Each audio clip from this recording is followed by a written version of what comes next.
এটা ধর্মপুর গ্রামের গল্প। বাইরে থেকে শান্ত দেখালেও ভেতরে ভেতরে অনেক অশান্তি ফুটছিল। আর সেই গ্রামে ছিল এক নাম, গ্রামের চোর। কাল রাতে আবার আমার দোকান থেকে গুড় আর আটা উধাও।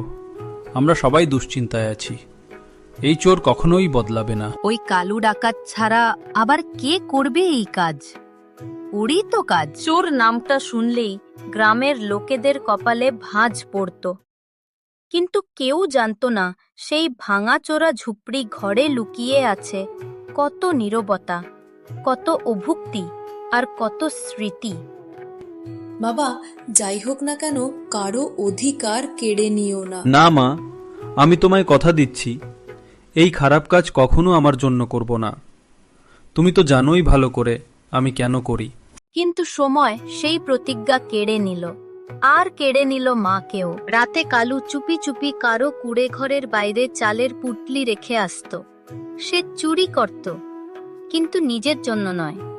সেই পুটলিতে থাকত প্রতিবার এক এক অভুক্ত মানুষের ভাগ।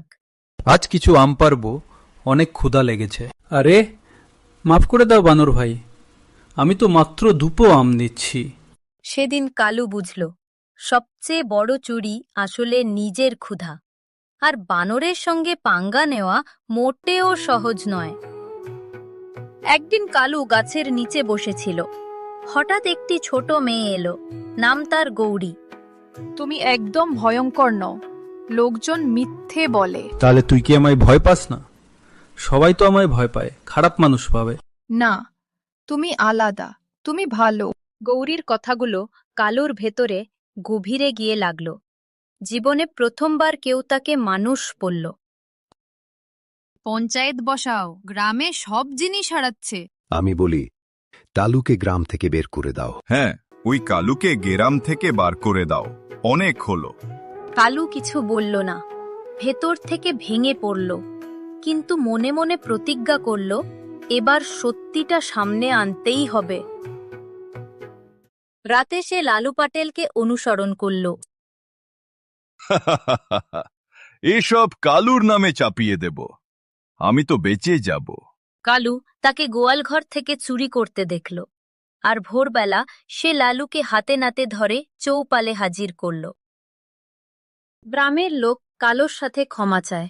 কালো, আমাদের সবাইকে তুমি ক্ষমা করে দিও। আমি ভুল করেছি, কিন্তু আমার কাজটা ভুল ছিল না।